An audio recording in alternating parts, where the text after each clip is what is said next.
My dear friends, we come today to one of the most tender, intimate and powerful scenes in the Gospels. John 21 is one of my favourite parts of the fourth Gospel. And it's not just a postscript to the resurrection. It's a window in what resurrection actually means. In these verses, the risen Jesus meets his disciples on the shore of the Sea of Galilee. But this is not just a reunion. It is a restoration. A fire is kindled, bread and fish are shared, and hearts are healed. At the heart of this passage is of course Peter, the disciple, who had failed in the most public and painful way. He had denied Jesus 3 times on the night of his arrest. And now, here in this quiet morning, Jesus sets the stage for Peter's restoration. But what happens between Jesus and Peter is not only about Peter, it's about all of us. It is about the relationships that we have broken, the wounds that we carry, and the hope that we have for redemption and reconciliation. What Jesus does here is a paradigm for resurrection hope in every human relationship. So I invite you to walk with me through this story together and discover how the risen Jesus restores Peter and how he longs to restore each and every one of us. The resurrection and the chapter opens, with an ordinary scene. The disciples go fishing. And I have to say, I'm a terrible fisher person. I really am. The most thing I ever catch when I go fishing is sunstroke. But after the cosmic drama of the cross and the miracle of the empty tomb, we find the disciples back on a boat where most of them started. Life continues. There are nets to cast, fish to catch, and stomachs to fill. This is where many of us live, isn't it? In the space between the reality of resurrection and the routine of our common life. We believe in the risen Christ, but we still have to go to work. We have to deal with family stress, face relational pain. The resurrection happened, yes, but has it reached us here in our ordinary lives? That's the challenge of this gospel passage. And that is exactly where Jesus appears on the shore at dawn. He doesn't come with fanfare. He just comes with a question. Children, have you caught any fish? He is not just the Lord of glory. He is the Lord of breakfast. He meets them in the mundane. And so for us, the resurrection of Jesus does not remove us from life. It meets us in it. Jesus comes to us in our routines, in our workplaces, in our homes, and yes, in our broken relationships. He comes not only to save souls, but he also comes to restore our lives. And when the disciples come ashore, they see a charcoal fire. Now that might seem like an unimportant detail until we remember the only other charcoal fire mentioned in the Gospel of John. Do you remember where it was? It was in John 18:18, where Peter stood warming himself on the night that he denied Jesus 3 times. So imagine Peter stepping off the boat and smelling that familiar smoke. He must have felt it right in his gut. The shame, the regret, the failure. The smell of charcoal becomes a trigger, reminding him of the lowest moment in his life. And yet, it is at this fire that Jesus begins Peter's restoration. Jesus does not avoid Peter's failure. He walks him right into it, not to shame him, but to redeem him, to rescue him, to restore him. The same setting that once marked his denial will now become the place of his healing. And this is important for us because Jesus does not heal us by avoiding our wounds. He heals us by entering into them with us. Resurrection is not a denial of the past. That's one of the points of the stigmata, the holes in his hands and his feet, and the wound in his side. It doesn't deny the past. The resurrection is about the redemption of it. In our relationships, this is often how healing begins, not by pretending that nothing happened, but by bringing it into the light with our Lord Jesus.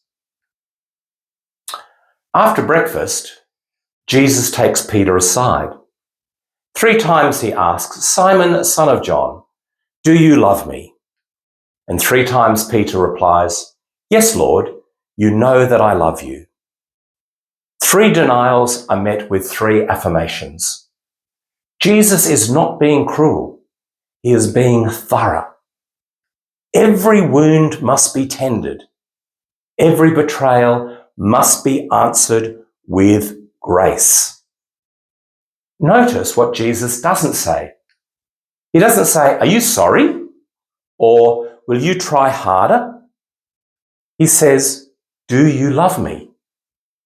Because love, not performance, is the foundation of restored relationship.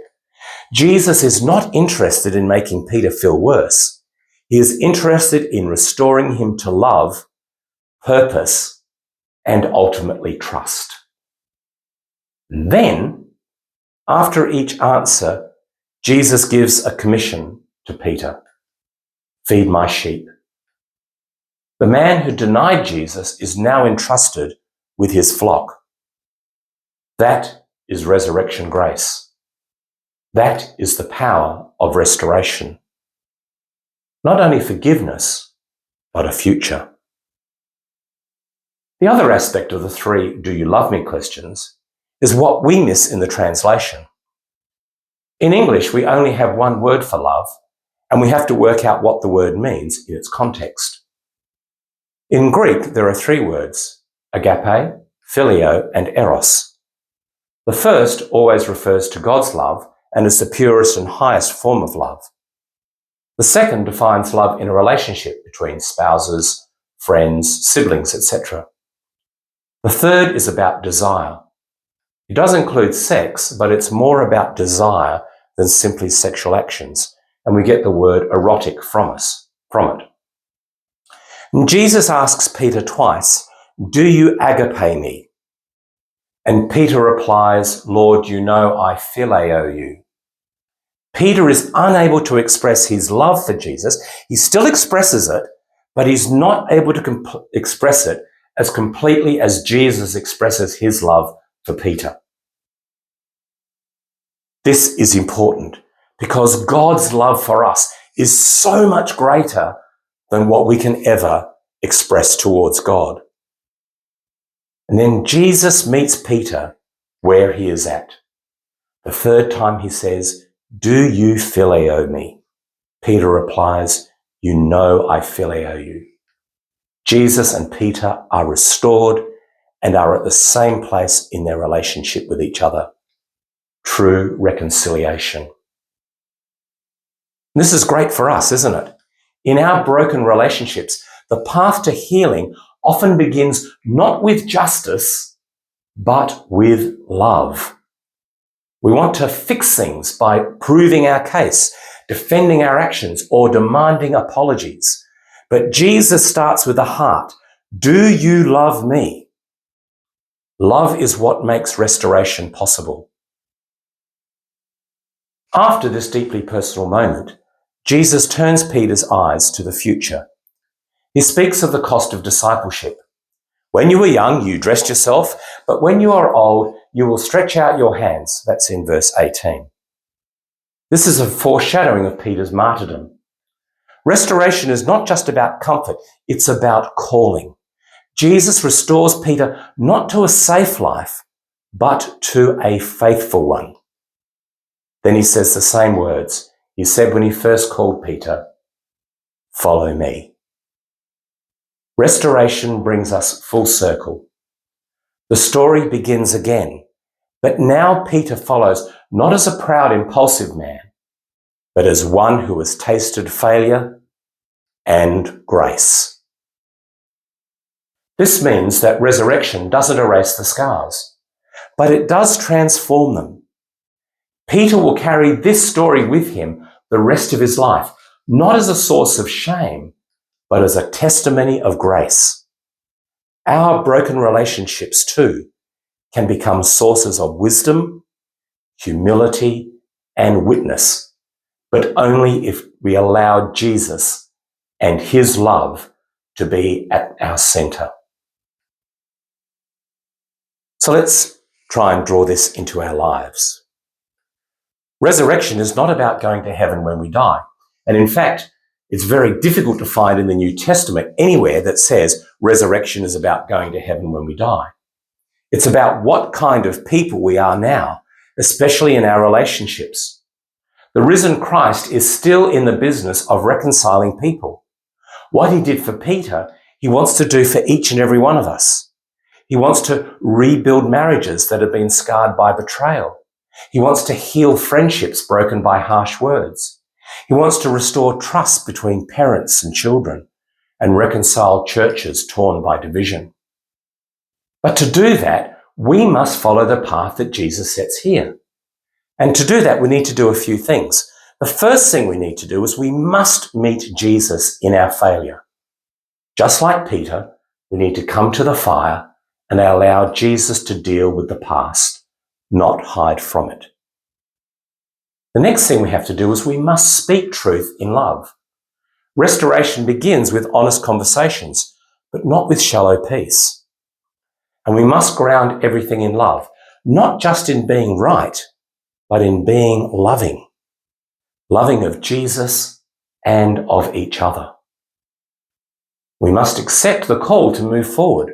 Restored people are not put on the shelf. Restored people are sent into mission.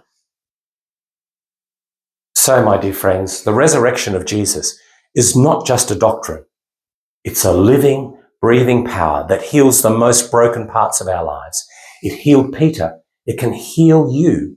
It can heal me. And it can heal our relationships. Do not think that your failure disqualifies you in any way, shape, or form.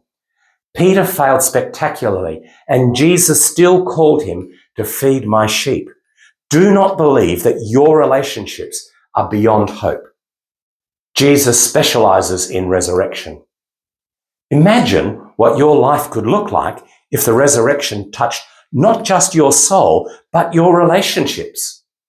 What if the same power that raised Jesus from the dead raised up your marriage, your friendship, your family? Guess what? It can. That's what the charcoal fire means.